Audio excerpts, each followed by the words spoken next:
খ্রিস্টান বলতেছে এগুলো প্রশ্ন তো আমি জানি, আমি নিজেই উত্তর জানি না। এই ছোট্ট বালক কি বলতেছে, এত সহজ প্রশ্ন বলতেছে, তুমি যে প্রশ্ন করেছো 1 নাম্বার প্রশ্ন হলো একই মায়ের গর্ভে থেকে দুটা সন্তান হয়েছিল, একই দিন একই সময় একই বছর জন্মগ্রহণ করেছে, এই দুটা সন্তানই একই দিন একই সময় একই বছর মৃত্যুবরণ করেছে, তারপরে ওই 2 ভাইয়ের মধ্যে 100 বছরের ব্যবধান হওয়ার কারণ কি তা তুমি জানো? তুমি তো আমাকে প্রশ্ন করেছো মাত্র 100 বছর আগেকার প্রশ্ন করেছো। কোরআন এমন একটি কিতাব, লক্ষ লক্ষ কোটি কোটি হাজার হাজার বছরের কথা আল্লাহ পাক এই কোরআনের মধ্যে জানায় দিয়েছে। বলুন না সুবহানাল্লাহ।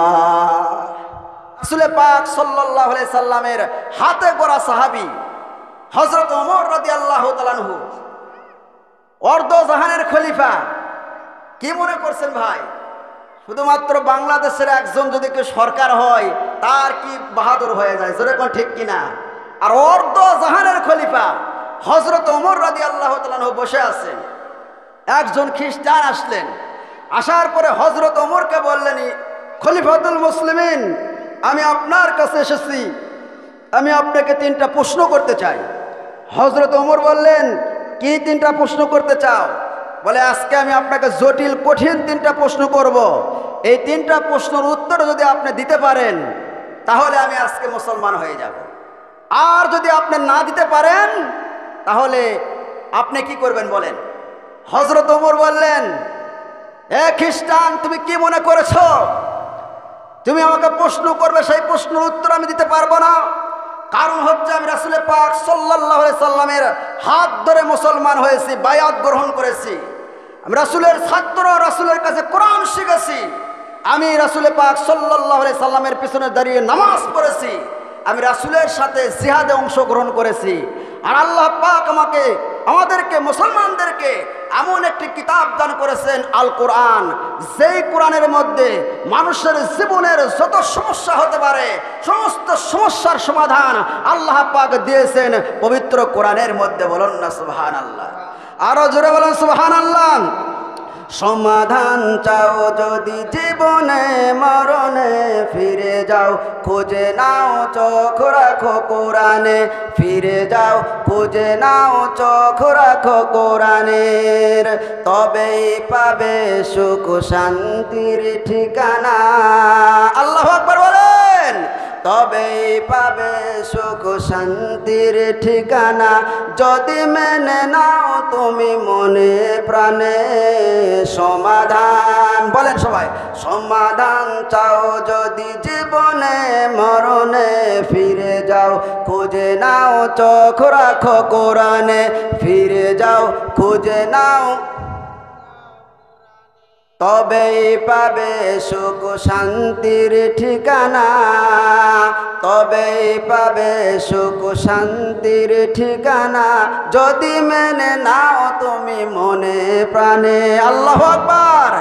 ঘরে বলো কিবা রাষ্ট্রে বলো, ঘরে বলো কিবা রাষ্ট্রে বলো, অশান্তি দূর করে শান্তি আনে সমাধান। আল্লাহু আকবার। মানুষের ঘর থেকে শুরু করে নিয়ে পার্লামেন্ট পর্যন্ত, মানুষের দৈনন্দিন প্রয়োজন থেকে শুরু করে মানুষের যা কিছু প্রয়োজন সব কিছু আল্লাহর কোরআনের মধ্যে আছে না নাই? সব সমস্যার সমাধান আল্লাহর কোরআন দিতে পারে কি পারে না? আরো জোরে বলতে পারে কি পারে না? হযরত ওমর বলতেছে, খ্রিস্টান পাদ্রী, তুমি কি মনে করেছো তুমি আমাকে প্রশ্ন করবে আর সেই কোরআনের মধ্যে সেই প্রশ্নের আনসার নাই, তুমি ইচ্ছা মতো প্রশ্ন করো, আমি কোরআন থেকে সব প্রশ্ন উত্তর দেবো। জোরে বলুন সুবহানাল্লাহ। এবার খ্রিস্টান পাদ্রী প্রশ্ন করতেছে, 4টা প্রশ্ন করবে। কয়টা? 1 নাম্বার প্রশ্ন হচ্ছে, একই মায়ের 2 সন্তান একই দিনে জন্মগ্রহণ করেছে, একই সময় জন্মগ্রহণ করেছে এবং একই সময় একই দিনে জন্মগ্রহণ করেছে, একই বছর, অর্থাৎ সময়টা ছিল একই সময়। সময়টা ছিল কি? একই সময়, একই দিন, একই বছর, একই মায়ের 2 সন্তান জন্মগ্রহণ করেছে, তাদেরকে আমরা বলি যমজ সন্তান, নাকি বলেন? এবং এই 2 ভাই একই দিনে, একই সময়ে, একই বছরে, নির্ধারিত সময়ে 2 ভাই একই সময়ে মৃত্যুবরণ করেছে। কিন্তু ইতিহাস থেকে জানা যায় এক সময় মৃত্যুবরণ করলো, ঠিক আছে, কিন্তু ইতিহাস থেকে জানা যায় দুই ভাইয়ের মধ্যে বয়সের ফারাক ছিল 100 বছর। কয়শো বছর? প্রশ্ন বুঝছেন আপনারা? একই দিনে জন্ম, একই সময়ে জন্ম, একই বছর জন্ম, মৃত্যু একই দিনে, একই সময়, একই বছর। কিন্তু ইতিহাস থেকে জানা যায় দুই ভাইয়ের মধ্যে এক ভাইয়ের বয়স হচ্ছে কত বছর? 100 বছর ব্যবধান। প্রশ্ন জটিল না সহজ? খুব জটিল প্রশ্ন। মরল একসাথে আর বয়স কম বেশি হয় কেমনে? জন্ম একসাথে। হযরত ওমর বললেন, আর কি প্রশ্ন তোমার বলো? দ্বিতীয় নাম্বার প্রশ্ন হচ্ছে, পৃথিবীতে এমন কোন জায়গা যেই জায়গায় সূর্যের আলো একবার পড়েছে, কিয়ামত পর্যন্ত ওই জায়গায় আর সূর্যের আলো কোনোদিন পড়বে না? 3 নাম্বার প্রশ্ন হচ্ছে, এমন কোন জেলখানা, এমন কোন কয়েদিখানা যেই জেলখানার মধ্যে কয়েদি যে আছে সে কয়েদির নিঃশ্বাস নেওয়া, শ্বাস নেওয়া নিষেধ, তারপরেও ওই জেলখানার বাসিন্দা জীবিত, নিঃশ্বাস নিতে পারবে না কিন্তু জীবিত।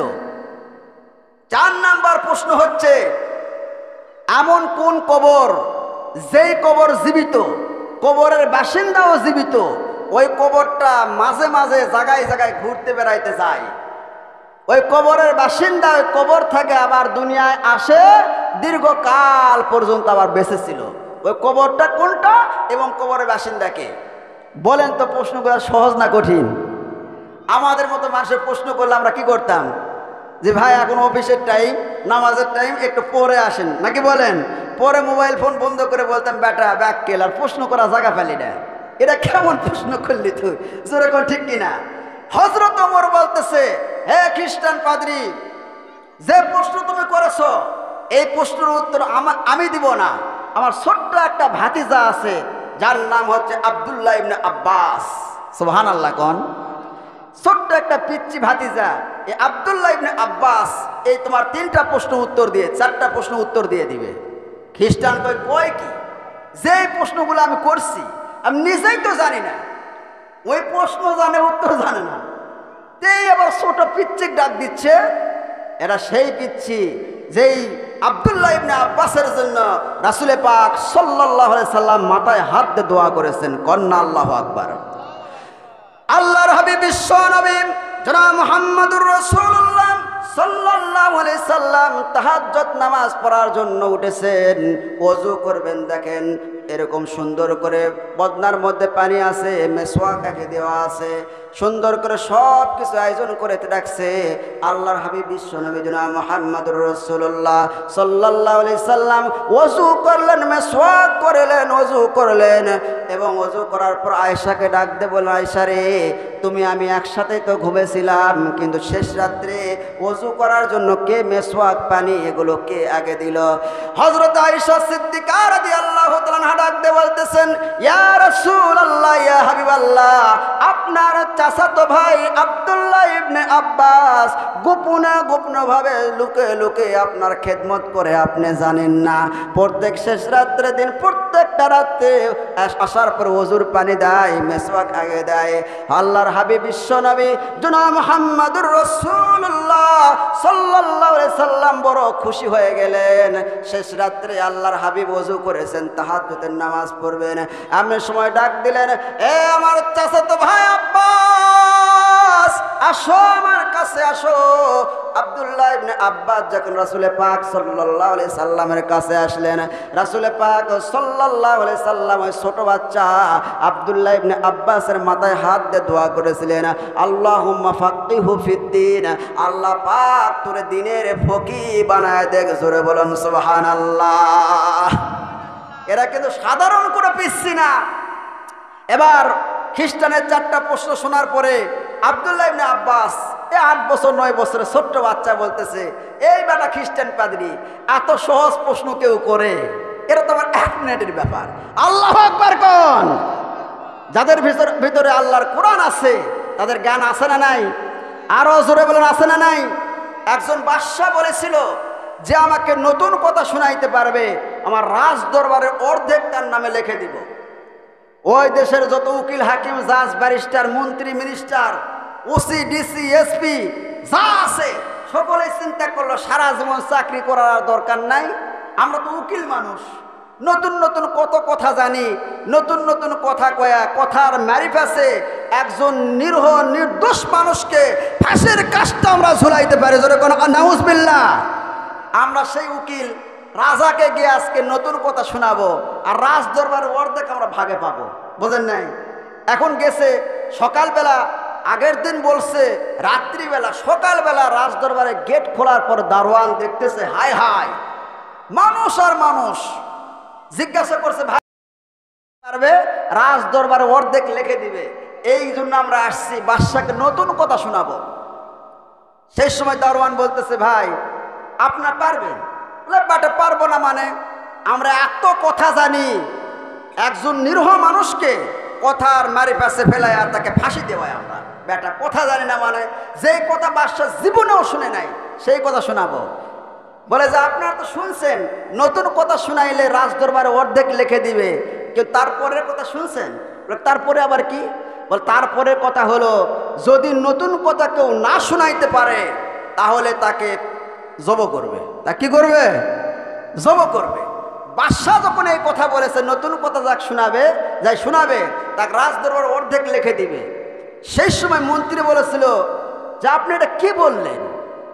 দেশের উকিলেরা যে প্যাসও করে যত নতুন কথা জানে, আপনি যে কথা কয়েছেন উড্ডু করে নেন, রাজ দরবার অর্ধেক দেওয়া লাগবে। তখন বলে বেটা সেই কাম আমি আগে সারা ফেলছি, প্যান বানানোর আগে পেশাব করার জায়গা রাখেই বানাইছি। আমরা জানি উকিলারা নতুন নতুন কথা শুনাইতে পারে, এই জন্য আমি মনস্থ করে নিছি ওরা যতই নতুন কথা শোনাক আমি কালে কম যে এরা আমি আগে থেকে জানি, এরা আমি কি আগে থেকে জানি। এবার উকিলের আশ্চর্য হয়ে যায়, যদি খালি কই আগে থেকেই জানি তাহলে তো জব হবে। সব উকিলেরা বাড়ির দিকে ফিরে যাইতেছে। একটা মোল্লার সাথে দেখা হয়েছে, মসজিদে নামাজ পড়া একটা হুজুরের সাথে মাথায় টুপি ঘাড়ের মধ্যে একটা রুমাল দিয়ে আসতেছে। বলছে হুজুর, বলতেছে ভাই দল বেঁধে আপনারা গেলেন আবার ঘুরে আসতেছেন কেন? বলে হুজুর গিয়েছিলাম সম্পদের লোভে, বাদশাকে নতুন কথা শুনাইতে পারলে রাজ দরবারে অর্ধেক লিখে দিবে, কিন্তু বাদশা সে আগে থেকে মনস্থ করে রাখছে আমরা যতই নতুন কথা শুনাই না কেন সে বলবে আমি জানি আমি জানি, আর যদি খালি কয় আমি জানি তাহলে তাকে জব করবে। এই ভয়ে আমরা ফিরে আসতেছি। সেই সময় ওই হুজুর বলতেছে বেটা এতদিন পর্যন্ত ওকালতি লেখাপড়া করলে, রাজশাহী বিশ্ববিদ্যালয়ে লেখাপড়া করলি, কুষ্টিয়া লেখাপড়া করলি, জগন্নাথ লেখাপড়া করলি, ঢাকা সিলেট রাজশাহী লেখাপড়া করলি, এতটুকু মাথায় ব্রেন নাই। চলো আমার সাথে চলো, আমি এমন নতুন কথা জানি যে কথা রাজা জীবনে কোনোদিন শোনে নাই। আমার মুসলমান ভাইয়েরাম, উকিলেরা কই হুজুর মোর বাঁচালে আপনি যান, আমাদের মরার নিয়ত নাই, আমরা বাড়িতে গেলাম। এবার হুজুর সাহেব বলতেছে আপনারা পিছে পিছে আসেন, দেখেন আমি একটা নতুন কথা শোনাবো, যেই কথা শুনলে রাজা জীবনে বলবে না যে এটা আমি আগে থেকেই জানি। রাজ দরবারের মধ্যে হাজির হয়ে গেল। এবার বাদশা বলতেছে আপনি কে? বলে হুজুর ওই যে ওই পাড়ার মসজিদের আমি নামাজ পড়াই, আমি ইমাম সাহেব। বলে আপনি কি জন্য এসেছেন? বলে আপনি নাকি বলছেন যে আপনাকে নতুন কথা শোনাইতে পারলে রাজ দরবারের অর্ধেক আপনি লিখে দিবেন। আমি এমন একটা নতুন কথা জানি যে কথা আপনি জীবনে শুনেন নাই। রাজা চিন্তা করতেছে এ বেটা হুজুর মরার জন্য কেন আসলি? আমি তো মনে মনে মন কলাই করে নিয়েছি আগে থেকে, যে যতই নতুন কথা শোনাক আমি খালি কমো আমি আগে থেকেই জানি আমি আগে থেকেই জানি। এবার হুজুরকে বলতেছে হুজুর আপনি কি পরের লাইন শুনেছেন? বলে হ্যাঁ আমি সব শুনেছি। বলে বলেন আপনি আপনি বলেন কি নতুন কথা জানেন? বাদশা নামদার হুজুর ডাকতে বলতেছে ও রাজা বাদশা নামদার, আপনার আব্বা আমার বাবার থেকে 50,000 কোটি টাকা নিয়েছিল, আপনি কি এটা জানেন? কত? 50,000 কোটি টাকা আপনার বাপ নিয়েছিল আমার বাপের কাছ থেকে, আপনি কি এটা জানেন? রাজা যদি কয় যে জানি তাহলে 50,000 কোটি টাকা দেওয়া লাগবে, আর যদি কয় জানি না রাজ দরবারে অর্ধেক। আল্লাহু আকবার কোন? আর জোরে বলেন আল্লাহু আকবার। যারা বলে যে মোল্লা মুন্সির মাথায় ব্রেন নাই বুদ্ধি নাই, এরা দেশের কোনো উন্নতি করতে পারে না, দেশের কোনো কাজ করতে পারে না। আমি বলতে চাই তোদের মাথায় কোনো ব্রেন বুদ্ধি নাই। যারা আল্লাহর কোরআন শিখেছে, আল্লাহর কোরআন শিক্ষা দেয়, আল্লাহর কোরআন পড়ে, এদেরকে আল্লাহ রাব্বুল আলামিন এমন ইলম দান করেছে, এমন জ্ঞান দান করেছে, সেই জ্ঞানের মালিক একমাত্র কেবলমাত্র শুধুমাত্র আমার আল্লাহ। জোরে বলেন আল্লাহু আকবার। হযরত ওমর বলতেছে এ আমার ভাতিজা এই উত্তর দিবে, মনে আছে আপনাদের? ছোট্ট ছেলে আব্দুল্লাহ ইবনে আব্বাস বলতেছে এ বেটা খ্রিস্টান, এমন সহজ প্রশ্ন কেউ করে? সুবহানাল্লাহ কোন খ্রিস্টান বলতেছে এগুলো প্রশ্ন তো আমি জানি, আমি নিজেই উত্তর জানি না। এই ছোট্ট বালক কি বলতেছে এত সহজ প্রশ্ন, বলতেছে তুমি যে প্রশ্ন করেছো, এক নাম্বার প্রশ্ন হলো একই মায়ের গর্ভে থেকে দুটা সন্তান হয়েছিল, একই দিন একই সময় একই বছর জন্মগ্রহণ করেছে, এই দুটা সন্তানই একই দিন একই সময় একই বছর মৃত্যুবরণ করেছে, তারপরে ওই দুই ভাইয়ের মধ্যে 100 বছরের ব্যবধান হওয়ার কারণ কি তা তুমি জানো? তুমি তো আমাকে প্রশ্ন করেছো মাত্র 100 বছর আগেকার প্রশ্ন করেছো। কোরআন এমন একটি কিতাব, লক্ষ লক্ষ কোটি কোটি হাজার হাজার বছরের কথা আল্লাহ পাক এই কোরআনের মধ্যে জানায় দিয়েছে। বলুন না সুবহানাল্লাহ। আল্লাহ রাব্বুল আলামিনের একজন নবী ছিলেন উযাইর আলাইহিস সালাতু ওয়াস সালাম। এই উযাইর আলাইহিস সালাতু ওয়াস সালাম আল্লাহ রাব্বুল আলামিনকে বলেছিলেন, রব্বুল আলামিন মানুষ মৃত্যুবরণ করার পরে আবার তুমি কেমনে জীবিত করবা? সুবহানাল্লাহ কোন যেমনি ভাবেন হযরত ইব্রাহিম আলাইহিস সালাতু ওয়াস সালাম আল্লাহ রাব্বুল আলামিনকে বলেছিলেন, আল্লাহ তাতমাইন্না কলবি, বলেছিল আল্লাহ অন্তরের প্রশান্তির জন্য আল্লাহ তুমি আমারে দেখায় দাও মানুষ মৃত্যুবরণ করার পরে মানুষকে আবার তুমি কেমনে জীবিত করবা। আল্লাহ বলে ইব্রাহিম রে তোমার কি বিশ্বাস হয় না? বলে রব্বুল আলামিন আমার বিশ্বাস হয়, তারপরে স্বচক্ষে যদি দেখতে পারতাম তাতমাইন্না কলবি, আমার কলবটা অন্তরটা শান্তি পাইতো। আল্লাহ পাক বললেন যে যাও 4টা পাখি নিয়ে আসো, কোরআনে কারিমের মধ্যে এসেছে 4টা পাখিকে জব করো, 4টা পাখিকে টুকরো টুকরো করে গোস্তগুলো অ্যাডজাস্ট করো, 4 পাহাড়ের মধ্যে ছিটায় দাও, পাখির নাম ধরে ডাক দাও, আমি রব্বুল আলামিন পাখিরে আবার জীবিত বানায় দিব। এই উযাইর আলাইহিস সালাতু ওয়াস সালাম তেমনি ভাবে আল্লাহ পাককে বলেছিল, আল্লাহ মানুষ মৃত্যুবরণ করার পরে তুমি আবার কেমনে জীবিত করবা? এরা দুই ভাই, একজনের নাম হলো উযাইর, একজনের নাম উযায়েশ। উযায়ের এবং উযায়ের ছিল নবী, এই কথা বলেছিল আল্লাহ মানুষ মৃত্যুবরণ করার পরে আবার তুমি কেমনে জীবিত করবা? এই দুই ভাই আল্লাহ রাব্বুল আলামিন এই উযায়ের নবীকে এটা জানানোর জন্য বোঝানোর জন্য আল্লাহ পাক এই দুই ভাইকে একই দিনে একই সময় মৃত্যুবরণ করাইল। আল্লাহ পাক 100 বছর পরে যে বলেছিল আল্লাহর কাছ থেকে একটা বিষয় জানতে চেয়েছিল, মানুষ মৃত্যুবরণ করার পরে তুমি আবার কেমনে জীবিত করবা? আল্লাহ পাক 100 বছর পরে এই হযরত উযাইর আলাইহিস সালাতু ওয়াস সালামকে আবার জীবিত করে দেয়। বলুন না সুবহানাল্লাহ। ইতিহাস থেকে জানা যায় এই জন্য উযাইর এবং উযায়েশ একই দিনে মৃত্যু, একই সময়ে একই বছরে মৃত্যু হওয়ার পরেও আল্লাহ রাব্বুল আলামিনের কাছে যে ভাই চেয়েছিল মৃত্যুর পরে জীবিত হওয়ার কথা চেয়েছিল, আল্লাহ পাক তারা জীবিত করে দেওয়ার কারণে 100 বছরে তাদের বয়সের মধ্যে ব্যবধান হয়ে যায়। জোরে জোরে বলুন না সুবহানাল্লাহ।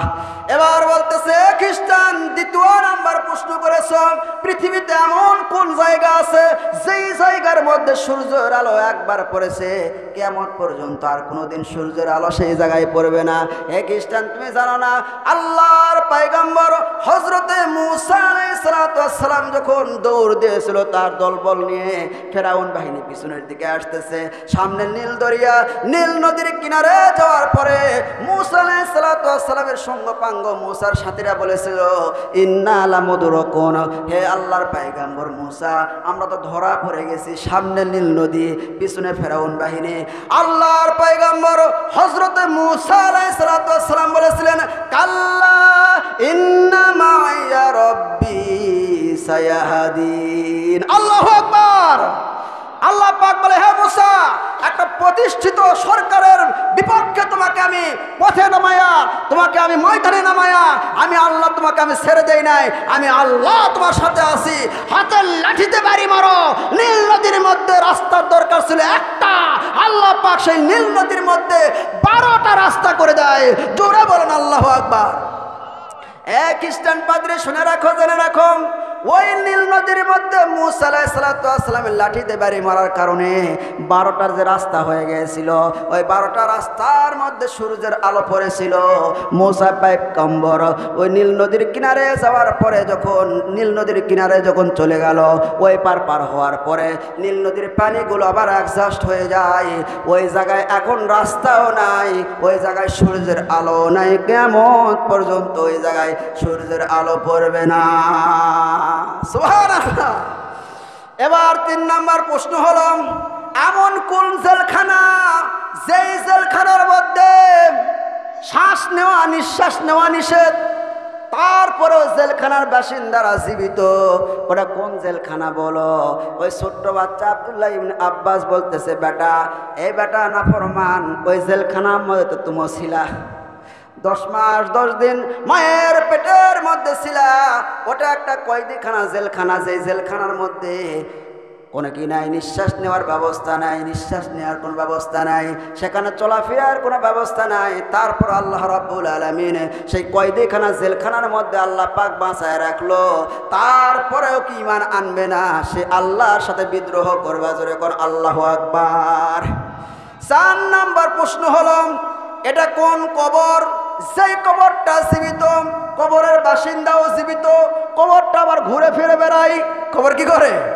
কবর আবার ঘুরে ফিরে বেড়ায়, জায়গায় জায়গায় বেড়াইতে যায়। ওই কবরের বাসিন্দা আবার কবর থেকে বাহির হয়ে চলে আসে, দুনিয়ায় দীর্ঘকাল পর্যন্ত বেঁচে ছিল। এবার ওই আব্দুল্লাহ ইবনে আব্বাস বলতেছে, ও খ্রিস্টান পাদ্রী, তুমি শুনে রাখো, জেনে রাখো, এটা সেই কবর যেই মাছটা হযরত ইউনূস আলাইহিস সালামকে খেয়েছিল। ওই মাছের পেটটাই হয়ে গিয়েছিল ইউনূস নবীর জন্য একটা কবর। আর ওই মাছটা হযরত ইউনূস আলাইহিস সালামকে নিয়ে জায়গায় জায়গায় ভ্রমণ করেছিল। আল্লাহর নবী ইউনূস আলাইহিস সালাম ওই মাছের পেট থেকে দুনিয়াতে আসার পরে দীর্ঘকাল পর্যন্ত আবার বেঁচে ছিল। জোরে জোরে কন্যা আল্লাহু আকবার। আমার ভাইরা, কোরআনে কারীম এমন একটি কিতাব, এই কিতাবের মধ্যে মানুষের জীবনের যত সমস্যা আসতে পারে, সমস্ত সমস্যার সমাধান, কিয়ামত পর্যন্ত যত সমস্যা, সমস্ত সমস্যার সমাধান আল্লাহ পাক কোরআনে কারীমের মধ্যে দান করে দিয়েছেন। আপনার নাম শুনেছেন ইমাম মালিক রহমাতুল্লাহ আলাইহি, তার জামানায় একটা ঘটনা ঘটেছিল। ইমাম মালিক রহমাতুল্লাহ আলাইহি ছিলেন মদিনার চিফ জাস্টিস, প্রধান বিচারক। সেই যুগে ইমাম মালিক রহমাতুল্লাহ আলাইহির যুগে একটা মহিলা মৃত্যুবরণ করল।